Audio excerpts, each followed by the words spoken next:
Welcome to the Fantasy Hockey Hacks podcast. I am your host, Bruce Gunther. Joining me this evening, we have Devon Davidson. Welcome, Devon. Hey, Bruce. How you doing? Good. Just going to be the two of us tonight, so we'll don't have much more to introduce after that. Just the two of us. So just the two of us. Will Smith's just the on. two of us. There you go. Yeah, the original OGs. There you go. The originals. Yep. Tonight we are doing episode 148, fantasy preview for week 11. And this is going to be a fun week by the looks of it. We got Christmas Eve playing into it here, so that should be very interesting. Yeah. We got to figure out our recording schedule. It's the holiday season's always interesting in terms of our recording schedule and Bruce is solo recording on Christmas. So I guess the 23rd probably. If you guys think everyone else has got these plans, we'll figure that out. You know, I think I was talking to Ryan. And I think he's off on the 22nd, and he didn't really have any big plans as far as I understand. So maybe if the two of you want to record an episode, that might work really well. I know, like I said, I'll probably be traveling or at the lakes. So yeah, it sounded like just about everybody had something. I fortunately don't have to go anywhere this year. My parents live 2 blocks away, which weather being it is here, we're just going to walk over there. So yep. Yeah. And otherwise everything is happening here. So I don't have to go anywhere. So yes. Well, there you go. So hence a great reason as to why we've brought in some guys like Ryan and Evan just to have more hockey minds around to talk about fantasy hockey and fill in the gaps wherever needed. So absolutely, just another be great welcome to those guys. If for anyone listening, I guess Bruce that didn't know, Ryan Black and Evan Diebert have joined us to talk about Dynasty fantasy hockey. So if you don't already subscribe to the show, make sure you do. Those guys are going to be putting out an episode every Saturday that is centered around Dynasty and Keeper formats. It's going to be awesome. I'll have to... I haven't listened to their episode that dropped on Saturday yet, so I got to take a listen and check it all out. Yeah, I think it's going to be good. I honestly just listened to a few minutes as I was editing the podcast to make sure everything sounded okay, and but it's almost 2 hours long. I've put in chapter markers just so that anyone listening kind of knows, when the teams are going to start. And they spend probably an hour talking about fantasy stuff that's going on around the league. They talk about some dynasty stuff, and then they get into the preview. So, it should be a really interesting episode. Just a quick note. Ryan and I were talking about this off air, but we didn't use split tracks for that one. Nothing was recorded locally, and so Ryan sounds a bit quiet and Evan sounds a bit loud. We're going to remedy that. We're going to remedy that on Friday when they record again. So he's going to send me the local split tracks. And so if you're listening to that episode and you're a little bit irritated by the audio, I apologize, but that's going to get corrected here this upcoming week. There you go. Good thing I didn't do the audio. It would have been a total disaster. We'll get it sorted. It's all good. All right. Well, let's jump right in here. So let's start off with John's list. If you're a regular listener of the podcast, you'll undoubtedly be familiar with John's list. John's shit list of players, past and present. We throw in the occasional commissioner, GM, coach, or a newsworthy topic from around the hockey world. Tonight, we have a great topic that we're going to talk about, goaltending. So we're going to start off with my 2 favorites from this week. Andrei Vasilevsky and Sergei Bobrovsky. Thanks, guys, for those 2 great wins. And then, look, Devon's got a couple from his fantasy team. Igor Shesterkin and Jake Ottinger. I happened to trade him away. Sorry, John. Jack Campbell, if you're an Oilers fan, you'll know all about that. And the latest victim to the goaltending thing, Antti Raanta, who recently cleared waivers and was sent down to the AHL. So... holy crap, that's not something I expected to come out of Carolina. Not at all. They basically just said that Anderson was kind of coming back, right? He was taking reps with the team, and he said about a month away, I think is what I read earlier today. So who else is playing for them right now? I missed that.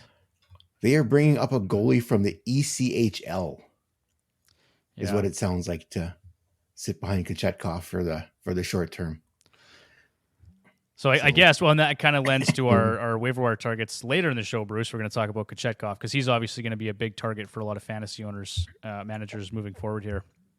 Yeah, I snuck in and I had one extra roster move that I was saving for today, and when I saw that he had cleared waivers, I quickly grabbed Kochetkov off of for one team. So I saw that. I'll have a goalie for at least 2 weeks now.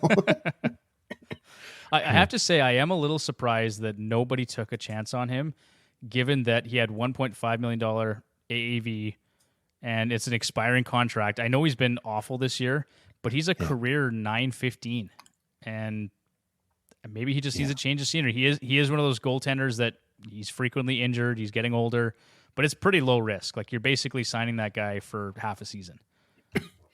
Yeah, I was surprised too. I thought for sure that a team would grab him. Like, you look at LA, like Copley's on LTIR, so he's gone for a month for sure. Like, you think as insurance for someone like Talbot, that would be.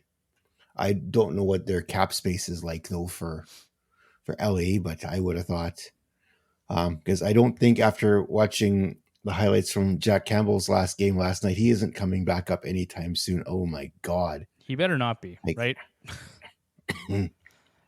Yeah, I don't know. That's just weird. And like, Ottinger's hurt. Shesterkin hasn't looked he's like himself this year. Terrible. That's why I had both those guys on this list, Shesterkin and Ottinger. I think, Bruce, correct me if I'm wrong, but they've both been pretty big disappointments so far in the season. Yeah, and even before all this kind of hit the fan, I had traded Ottinger away. I packaged him with Besser, who I thought was probably going to regress, and I traded him for the Boston Bruins goalie tandem, Ullmark and Swayman. So I'm pretty happy how that's working out. John's probably not too happy about the way Ottinger's working out, but Besser is still producing, so at least there's...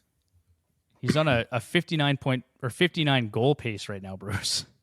Good for him. He took all of the good vibes that Kuzmenko had and sucked the life out of him. I love it. Go, here, you can have my last season. Poof. And that's kind of where it's gone. Like really, that's how the tale of two seasons, right? Yep.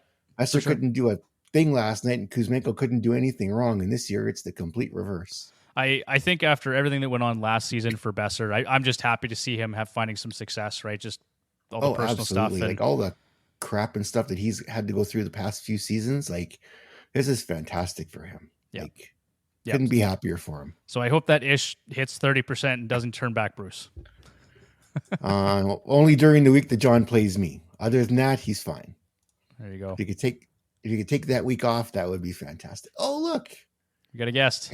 It's the guy who's crushing you in the FHHL this week. Oh, you had to bring it up, hey? I had to bring it up.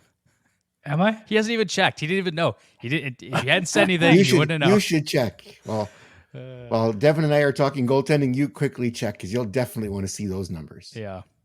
And then Vasilevsky, Bruce. So I had him on here just to quickly change the subject. Yes. Oh man, you suck. I'm dealing with a lot of injuries this week. Okay. Man, this is the first time I've opened it up. That's almost screenshot worthy, isn't it? We should have like this smile on Tyler's face. That was just I'm doing it right now. That one's almost screenshot worthy.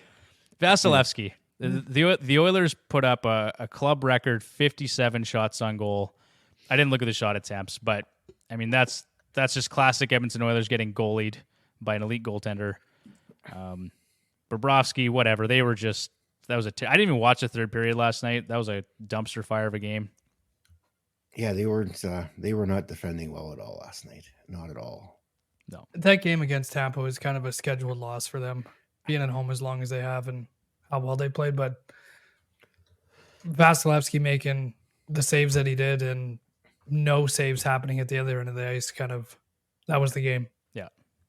Florida, they played horrendous. Yeah. Like, bad. We're ready to go on the road. We've been home too long. Our families are all in town for early Christmas. Yeah. We got to go. Let's get out of here. Didn't even show up. So no. Yeah, it was pretty ugly. But the Tampa game, I mean, they were phenomenal. Like they looked great. It was just couldn't get a couple breaks. That goal that Stamkos scored from the blue line, like, that's horrendous. That should never go in. Yeah. A wrist shot from the blue line. I don't care if he was a little bit screened or not, and he put it off the post and in. That should never go in. So can we just all agree we need a friggin' goalie in Edmonton, or like, come on? I said it last week. Yeah. Like, good for Skinner, but Skinner's in his second year. He can't, like, he's a really good, like, 1B, really good 1B. Yeah. He shouldn't be carrying the load. No, and you can't go to Pickard. And I mean, even if Edmonton played half as good as they should be able to against Florida there, like, Pickard's Pickard. He's like, that's why he's signed to an AHL contract. I mean, he's on a 2-way deal, but that's why he was an AHL goalie that nobody thought would be playing right now. Yeah. How about Martin Jones on Saturday? Yeah. Yeah, I mean, he didn't. Although the Penguins never really challenged him at all. No, they didn't even show up. No, it's like, hey, we bringing our new GM into town, and let's lay an egg. Pretty much. And then Jack Campbell, like, is it basically a foregone? He's not coming back, right? There's no chance. It's over. Done. It's over. It's over. Like if I don't think you can. I don't, like, Jason Greger put out an article about how they don't really have to do anything until in February, where they have a bit of a break, but they have to do something. Like, he's got to stay there, and because I don't think they can even send him to the East Coast League based on his contract. But he can't be taking starts away from Rodrigue. No. He's got to start every second, third game in the AHL until you're at the end of the season, and you buy him out. And then maybe he has kind of a be reborn again somewhere else, but Sure. it's over for him here. Yeah, I can't see him coming back anytime soon. All right. And then, let's move on, Bruce. I was going to say, we beat the goalie thing to death. Yeah. All right. Let's move on to our fantasy lock of the week. Last week I took some flack because I don't put enough defensemen in the fantasy lock of the week. So this week I put 2 of them in. Nice. And believe me, the only other people that were ahead of them were Leafs. And I'm sorry, I'm not putting Leafs in. So our fantasy lock of the week today is Noah Dobson of the New York Islanders. He's rostered 97%, in Yahoo, 100% in Fantrax. They boys know what they're doing there. Dobson's been on fire so far this season on an okay Islander team. Past week, as an example, in 4 games played, Dobson put up 8 assists. One of those assists have come on the power play. On the season, Dobson has played 30 games so far and has 32 points, 5 goals, 27 assists, and that's an 87-point pace, by the way, if anyone's wondering. Averaging just over 25 and a half minutes a game, time on ice, with just under 3 minutes on the power play. For those of us that got him at an average ADP of 112 or later, a very solid pick. I checked. I got him in the 10th and 11th round in our 2 drafts. So pretty happy with the way Dobson's been going so far, and very much under the radar. Yeah. There's not a lot of fanfare there or anything that he's doing that. No, nothing. I mean, I really just avoid the Islanders like the plague, though, when it comes to fantasy, Bruce. Like, good on you, because that's a great pick, but that team is the only reason why the only reason why I went for him this year is because he had a great end of the season last season. He had a great run at the end, and I'm like, well, you know what? If he can do that again, I think it was like a 60-point pace or something like that. I'm like, perfect, right? Like, that's all you can ask for late round defenders, right? But this is, it's been amazing. Honorable mention this week is in Tyler's fan club, Roman Josi of the Nashville Predators. 7 points, a goal, 6 assists, including 3 power play points in 4 games played for Mr. Josi. And literally the only other players higher were Leafs. That was all there was. Probably mostly from that 7-0 game. Exactly. Next. That's why I didn't pick any of them, because they won 7-0. They put up like a shit ton of points. It's like, no, not happening. Sorry. Move on. Next. All right. We will move now on to Edgework, NHL schedule for week 11, the segment where we put in the work to give you the edge in your fantasy hockey leagues. Each week, the Hacks will cover the NHL schedule, waiver wire targets to guide you to victory. So here's what you need to know. For week 11 in the NHL, it takes us back to a more familiar format. 3 full days and 4 light days. Light days being 50% or fewer NHL teams in action. We have a total of 49 games on the schedule this week, with Tuesday having 11 games, Thursday's got 12, Saturday 14 being the full days. The remaining late days feature 8 or fewer games, Sunday being the most notable, as it is Christmas Eve and there are no games scheduled. So optimizing for games played this week will be a bit of a challenge, as there's nothing on Sunday. In terms of attempting to optimize the schedule, there are only 2 teams this week that play 4 games, Minnesota and Detroit. Of those teams, Detroit is the only team to play 3 of their games on off nights. So, and no teams play less than 3 games this week. So we'll do a quick recap here. There's 5 games Monday. Tuesday's got 11, Wednesday 3, Thursday's got 12 games, Friday's got 4 games, Saturday is 14, and there are no games scheduled on Sunday. So again, teams with 4 games this week is Detroit and Minnesota. Teams with 3 games, everybody else. And there are no teams with 2 games or less. So that should be a little bit of fun on those heavy days. You may have to make some roster decisions, as you may have to bench some players that you may not want to bench, but you may have to make some tough decisions on those heavier days. All right, let's move right into our waiver wire targets here for week 10. Waiver wire targets, we focused on players that are rostered less than 50% in Yahoo or Fantrax leagues. When considering players to target, we review recent performance, player deployment, upcoming schedule, and more. And boy, did I screw up. I had only one move, and I chose to get a goalie, and I missed picking up this guy. So, Devon, you're high on this guy. I'll let you go first with this one. Yeah, thanks, Bruce. Yeah, Gabe Vilardi, we talked about him in the offseason. We were pretty bullish on him, actually. Center right wing eligible for the Winnipeg Jets, rostered in 14% of Yahoo leagues and 53% in Fantrax. 3 games on the schedule, Montreal, Detroit, and Boston. He is playing on that top line right now with Mark Scheifele and Nikolai Ehlers with Kyle Connor on the shelf, and he's on power play 1, so can't really ask for better deployment for Gabriel Vilardi. Going back to our summer discussion, our projection for him, Bruce, was 67 points and 26 goals. With 2 goals against the Avs on Saturday, he's got 7 points and 4 goals in his last 4 games. He's on pace for exactly 67 points and 30 goals so far this season. So I think our projection there was pretty much bang on. That's great. Really happy to see him doing so well.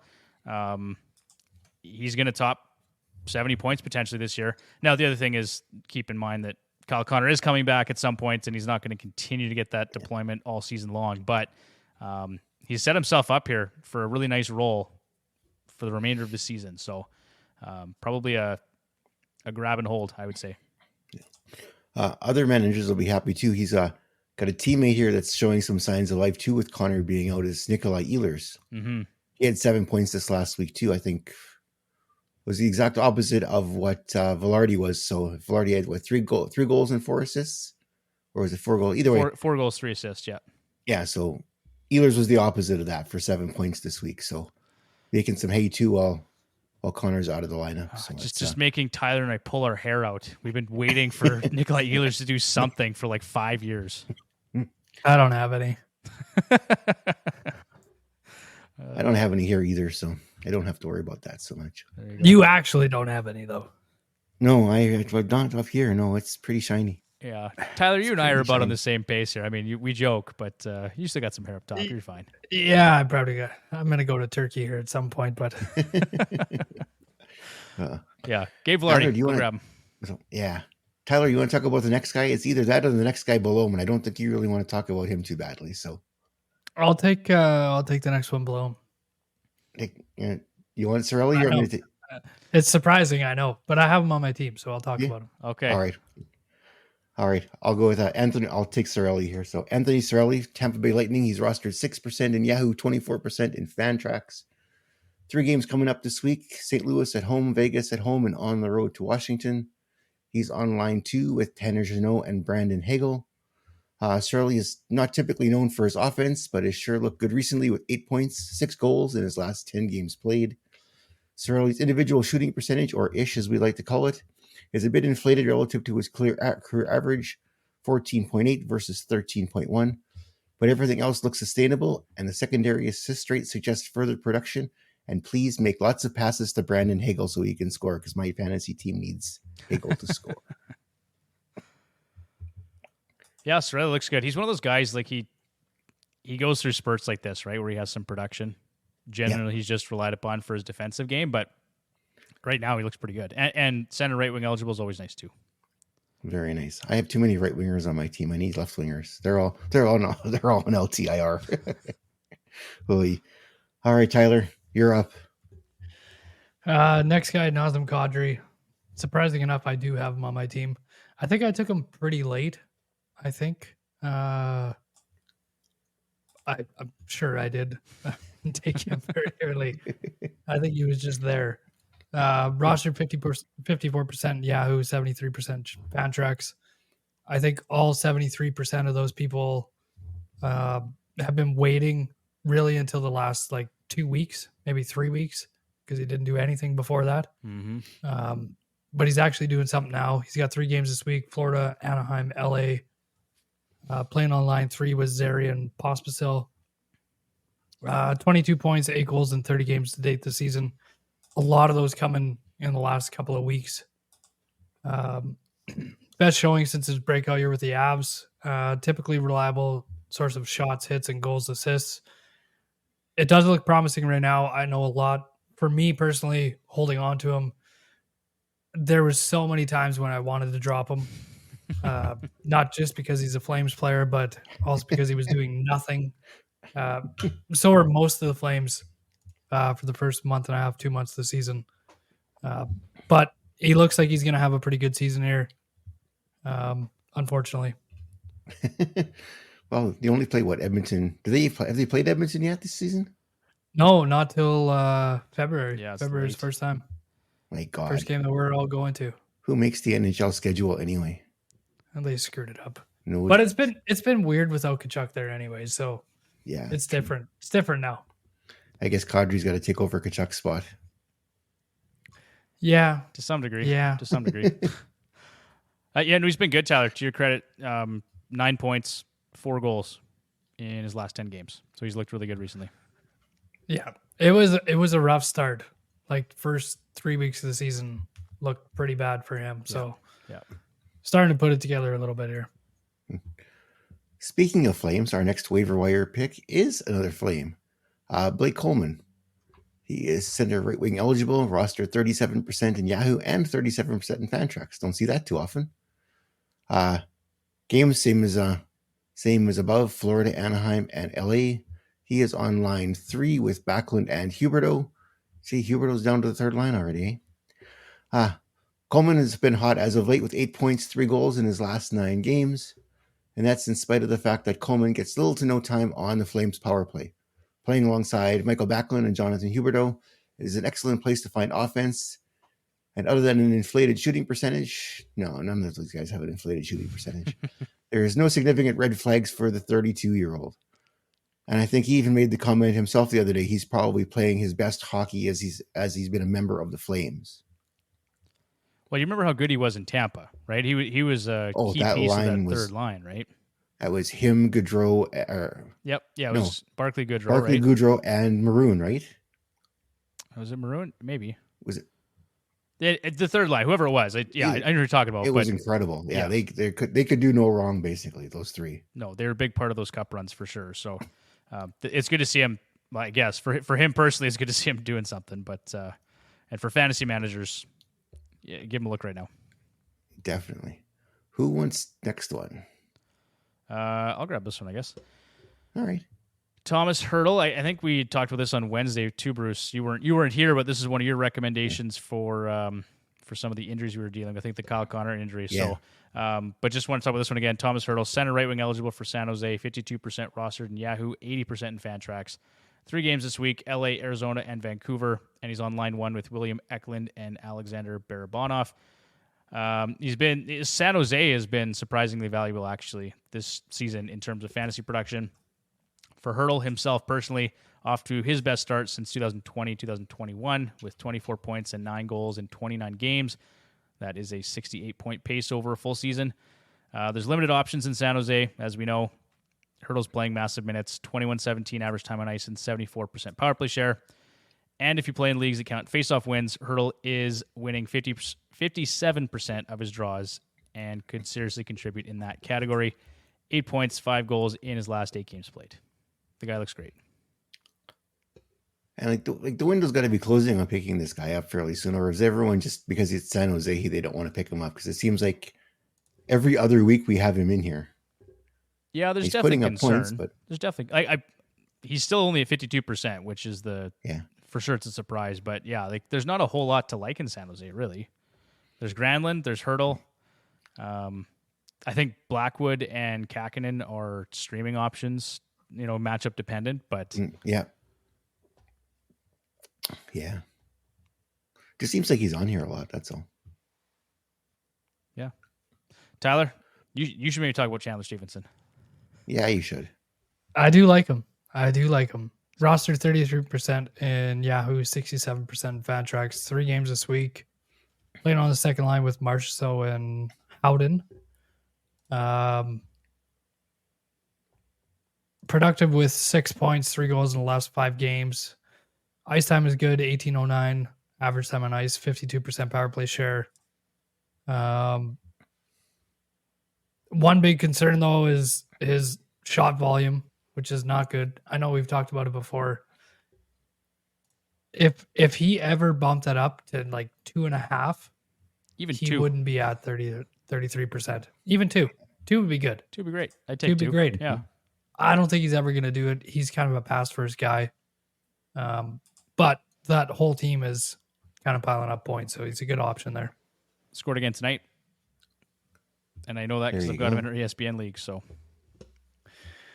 yeah, and for me, I had him at the start of the year until somebody dropped him, and he's been just a little bit better than Stevenson, but he's kind of right there as a secondary option. yeah, how's Carlson doing? Like 28 and 32. Like he's on a 72-point pace right now too. Yeah, he's been back to like that first season kind of pace. Oh, they're lighting Ottawa up at Christmas tree tonight, so that'll help Not too. Not surprising. Let's see, scoring summary. Yeah, Steven. Oh, shorthanded too. We got 4 out of 5 tonight. 4 out of 5 tonight on the parlay. Still lost, obviously. Parlay Don't over ever, here. Yeah. Don't ever do a 5-team parlay. It looks good. The number at the bottom of the screen looks really good, but good luck. It's not a good percentage. You picked Jersey, didn't you? I didn't. I stayed away from it. I stayed away from that one. All right. That does it for forwards. Let's move on to defensemen. And our first defenseman is, I like this guy. Brock Faber. Minnesota Wild rostered 5% in Yahoo, 44% in Fantrax. Those boys are on to something. 4 games this week.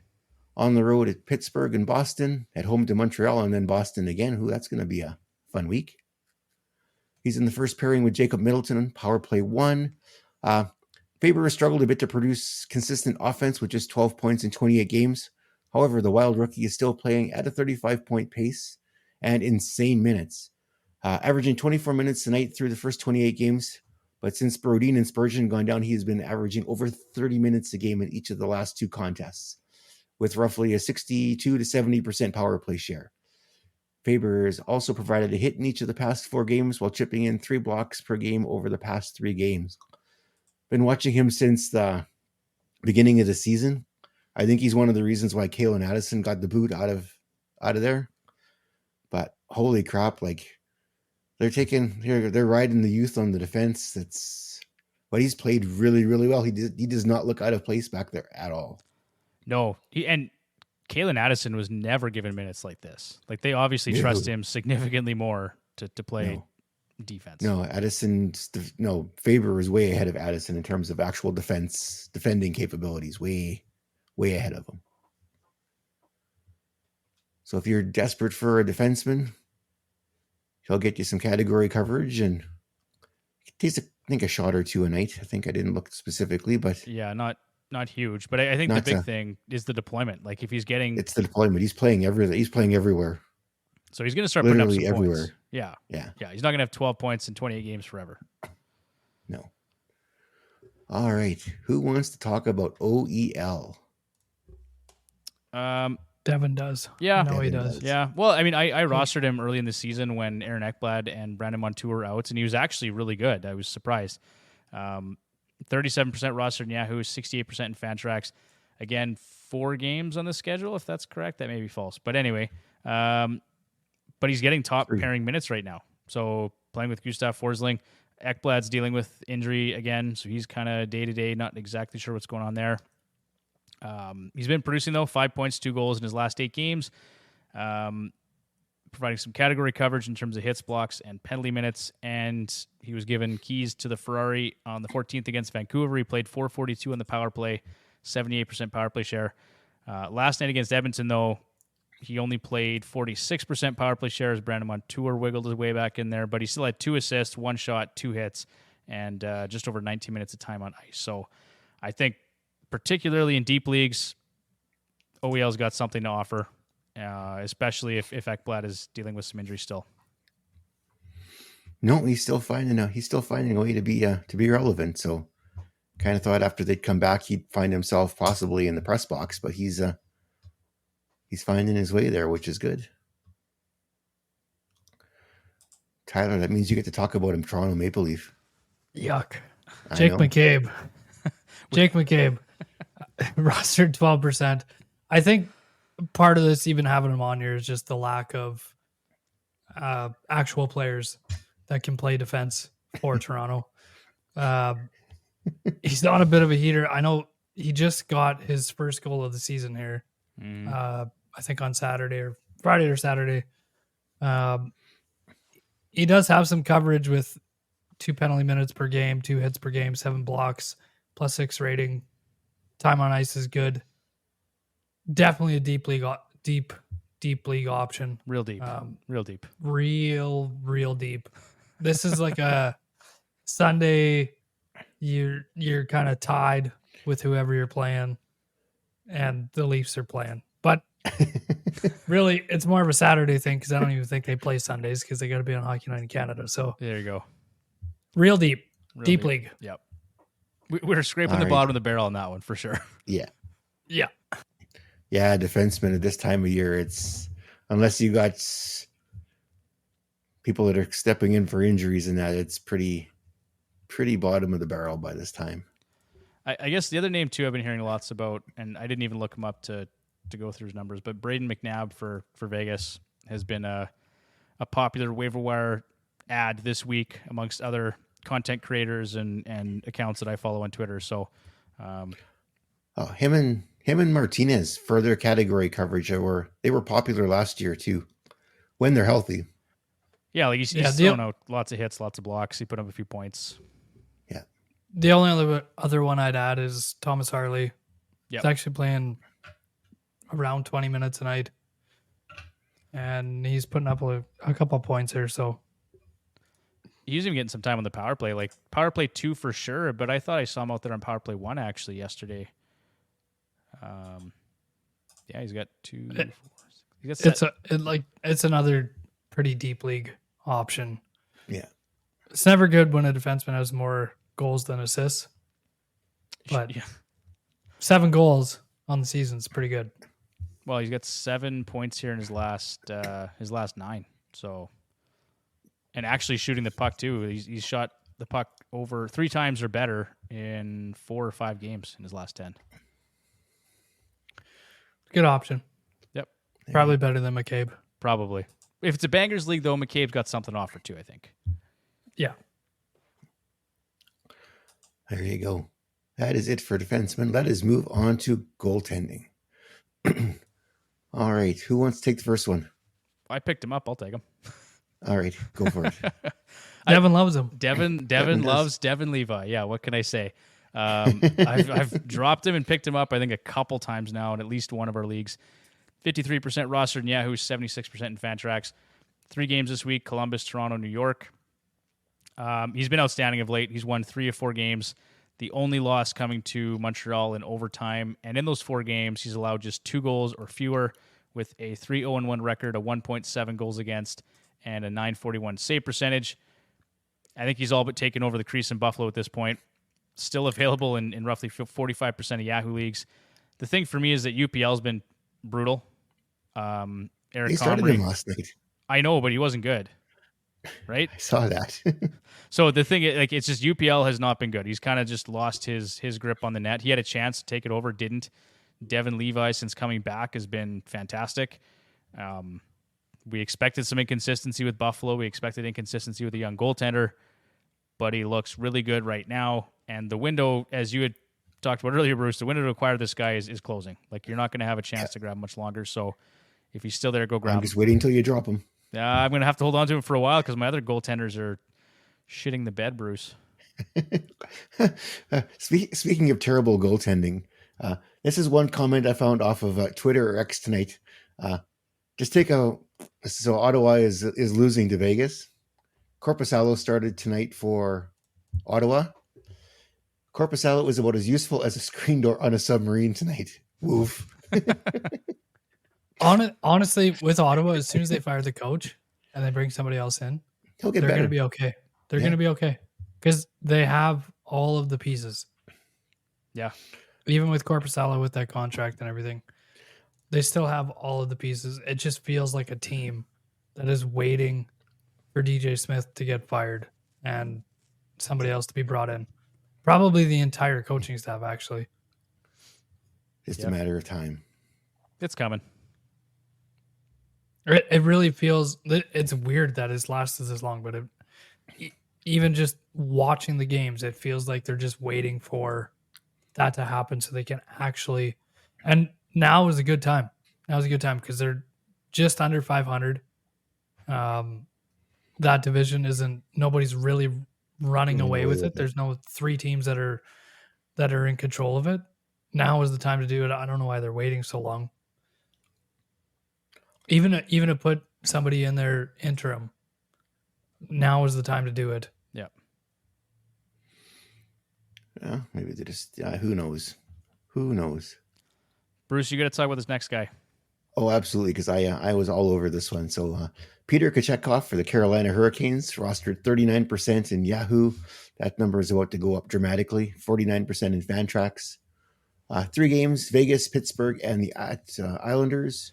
He is now the starting goaltender for the Carolina Hurricanes. With the news of Antti Raanta being placed on waivers, he cleared and was assigned to the AHL. Kochetkov is now literally the only goaltender Carolina has on their roster. I believe they're going to be calling up a goaltender from the ECHL, I think is the only one I think they can contract-wise bring up. It'll be very interesting here because I think we heard today that Anderson's still about a month away from returning. So in his last 2 starts, Kochetkov was 2-0-0 with a 1.0 goals against average and a .966 save percentage. Aside from the matchup with Vegas, Carolina has a fairly goalie-friendly schedule against Pittsburgh and the Islanders. Considering the way Pittsburgh played last night, woof. Circle that on the calendar. They were terrible against the Leafs. Terrible. Oof. But yeah, well, we talked a bit about this off air too. Is like at the beginning of the season, we thought, well, these guys are set. They got Anderson, they got Kochetkov, they got Raanta. Like, one's going to get hurt, and they're going to have lots of goaltending. All of a sudden, Anderson's out, Ranta's in the NHL, and Kochetkov's the only one standing, and they need a backup. It's like, holy crap! What the hell happened? Well, we talked about, because we were all surprised that they had signed both Raanta and Anderson, right? And to the deals that they signed him to, it was some of the best value in terms of what you were potentially going to get with those goaltenders, and it's gone sideways in a hurry.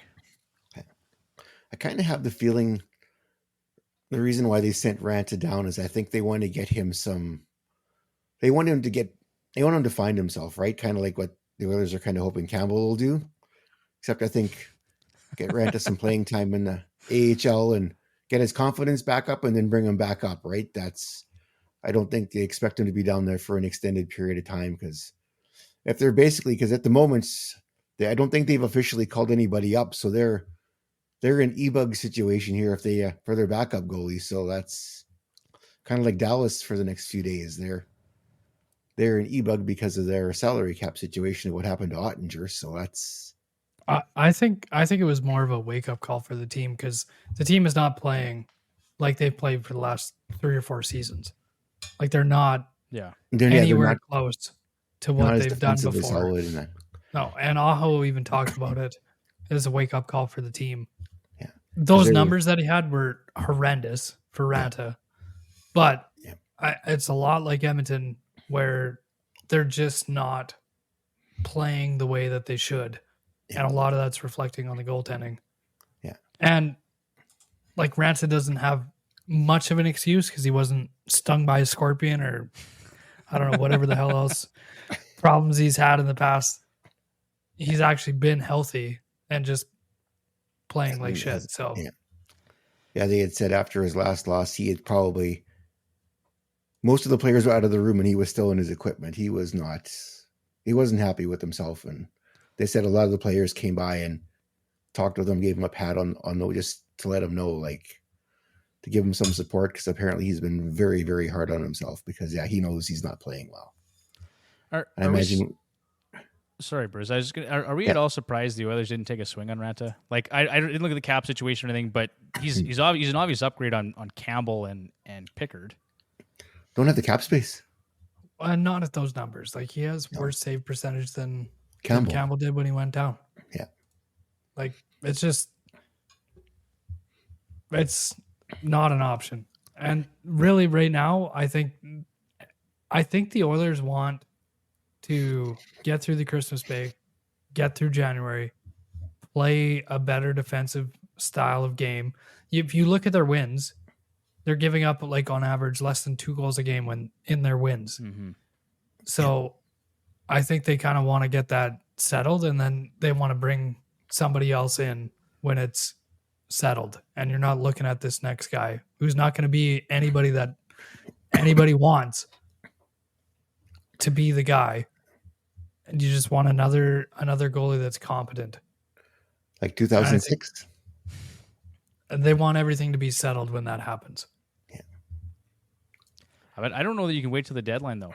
Right? I feel like this is different than 2006. They waited and that team had zero expectations, right? Like they got in as an 8th seed and the last game of the season. Do you know what I mean? And this team has Stanley Cup aspirations and they're 500. All you got to do is get in. For sure. But that's their only option now is to just get in. Like they're not top 3 in the division. Their only option is to be a wild card. But my point exactly. I don't know that they can do much better than that. Like if they wait too long, are they going to make the playoffs? Is my concern. No, I think right now it's kind of a game of like goalie chicken with all the other teams that need a goalie. Yeah, I think it's kind of waiting to see where everything sits. Because there's a couple teams that need a goalie. And I think the market right now, I think they're kind of waiting for it to get set as to what it's actually going to look like. And I think they're hoping that Pickard and Skinner can get them to late January, early February. And the market will kind of be set at that point. They're waiting for the Leafs to waive Martin Jones, and then they'll pick Jones off, and Jones will ride us into the Stanley Cup. Oh, it could be. I mean, there's going to be a lot of stuff that's going to happen between now and then. Just like there's been a lot of stuff that happened between the beginning of the season and now.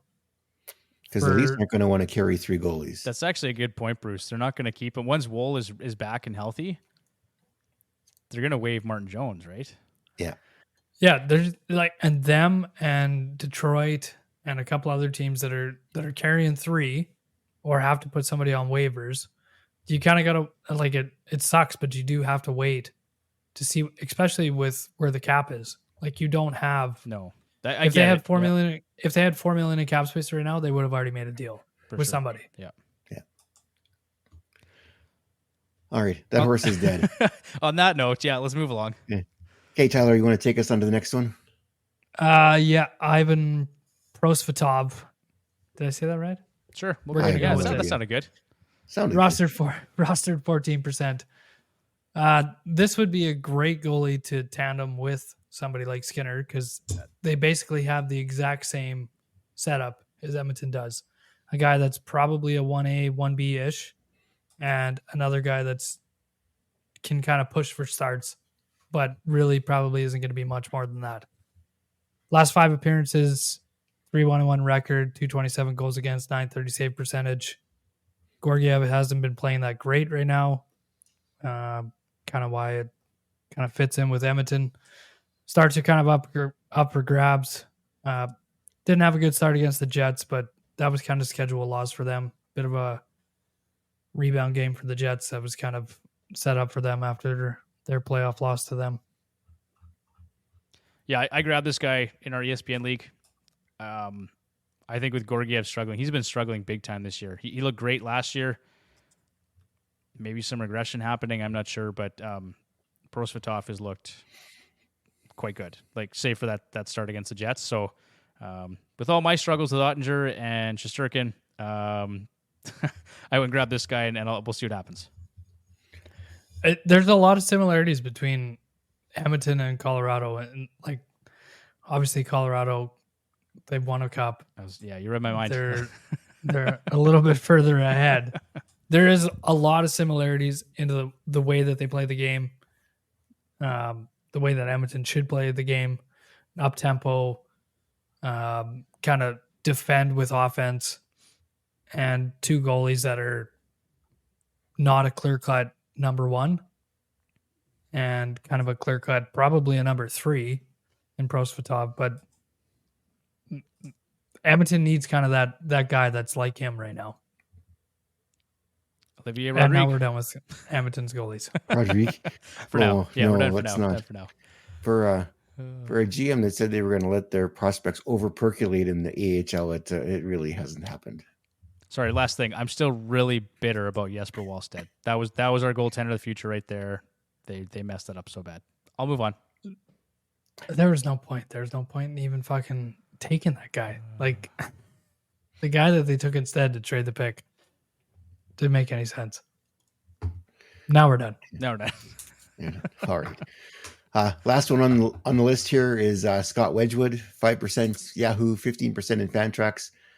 Jake Ottinger left Friday's game with a lower body injury. The extent of the injury is still unknown at the time of us writing here. So Stars netminder has struggled this season, and now an injury really opens up an opportunity for Wedgwood, who had a 5-1-1 record and essentially the same stats as Ottinger's 335 goals against average and 901 save percentage. And they have no backup goalie either. They are using an e-bug because they are capped out. So I thought that was pretty interesting. They can't even call up another goaltender at the moment. So Ottinger's still listed as day-to-day. So we'll see what the extent of that injury is. Hopefully it's not anything long-term, at least for my fantasy purposes. Yeah, I guess we'll find out. They play tomorrow, so I guess we might get a bit of an update tomorrow. They do some more tests, and hopefully it's not too serious because he had injury last year too, right? He was out. He missed a few games last year too with an injury. Okay, so this one here, there's an update actually. This is via X or Twitter. Dr. Hargis Gruel says, likely a groin strain for Ottinger. Time off depends on grade, but often more of a week-to-week injury for goalies. So that's interesting. Yeah. So again, even more reason for us to mention Scott Wedgwood, who actually he could be a solid streamer at times. Well, my duo going into next week is Wedgwood and Kochetkov. So hopefully, yeah. You know what, Bruce? You're looking for 0G, and you're getting the full 0G experience, my friend. Oh yeah, it's painful. It is very painful. Although I saw someone drop Binnington, so I could really just go to a whole new low and pick up Binnington as my third goalie. Don't go back. I thought that was you. No, it wasn't me. No, I forget who it was. He picked up Martin Jones and dropped Binnington. Poor guy. He should have kept Binnington. Yeah, I seen somebody drop Markstrom too. I think that was you, Bruce. Yeah, someone dropped him. I picked him up. Then he broke his hand. Then they put him on IR, and I dropped him because it's like I needed the roster spaces because I had 2 defensemen get hurt. So I think I have like 6 guys on IR right now. Yeah, but I did pick up Markstrom. I'm beating Taylor right now. Looks like I'm going to win that matchup. I hope he listens to this with 1 player short for the entire week because I couldn't really decide what to do. There you go. All right, unless you guys have anything else you want to chat about, that pretty much does it for this week. So Nope, that's got the it. shakes That's of all. the head. So that is it, and that is it for the show this week. Thanks for listening. You can find us on Twitter or X at FHHHacks, or on Instagram at Fantasy Hockey Hacks. Don't forget to check out our live show, Hacks Hangout, every Wednesday night at 9 p.m. Mountain Time on EdmontonSportsTalk.com and on YouTube at YouTube.com/heavyhockey. Hey, that's it for us. Have a good night, everybody. Take care. See you guys.